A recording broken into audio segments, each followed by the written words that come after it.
মন্দিরে পুজো দিয়ে বেরিয়ে আমরা একটা অটো করেছিলাম, যে অটোতে এরকম প্রাকৃতিক সৌন্দর্য দেখতে দেখতে চলেছি মায়ের বাগিচা, অর্থাৎ ওইখানে স্থানীয় ভাষায় বলা হয় মাইকি বাগিয়া,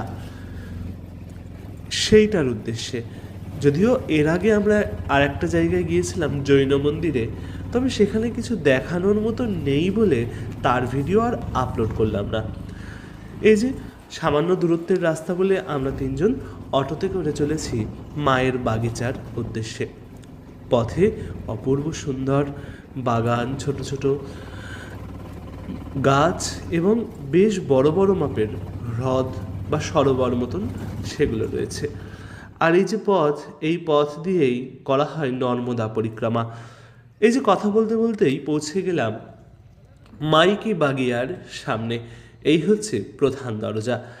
এই দরজা দিয়েই ভেতরে ঢুকে মায়ের বাগিচায় প্রবেশ করতে হয়।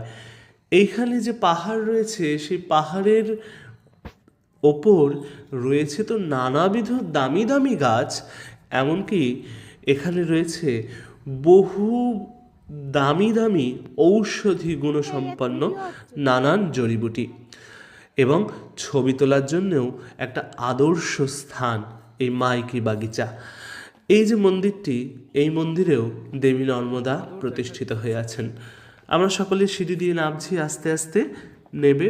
এই যে মা নর্মদার মন্দির, এই নর্মদা মন্দিরের পাশ দিয়ে আমরা ভেতরে প্রবেশ করেছি। এখানে এই যে বড় বড় গাছ, প্রথমে গুড়িগুলো দেখে আশ্চর্য হচ্ছিলাম, কিন্তু যখনই গাছের পাতার দিকে নজর দিলাম তখন অধিকাংশই আমাদের বাংলার আম গাছ বলে চিনতে পারলাম। এই বিশাল বিশাল চেহারা, বিশাল বিশাল লম্বা লম্বা গাছ, এ আমার আশেপাশে যত গাছ দেখা যাচ্ছে তার মধ্যে ৮০% গাছই হচ্ছে আম গাছ। এরপর আরও কোথায় কোথায় যাচ্ছি জানার জন্য শ্রী রাধারমন লালজি ইউটিউব ও ফেসবুক পরিবারে চোখ রাখার অনুরোধ রইল সকলের কাছে। আর ভিডিও ভালো লেগে থাকলে এবং চ্যানেলে নতুন হয়ে থাকলে সাবস্ক্রাইব আর লাইক করার অনুরোধ রইল।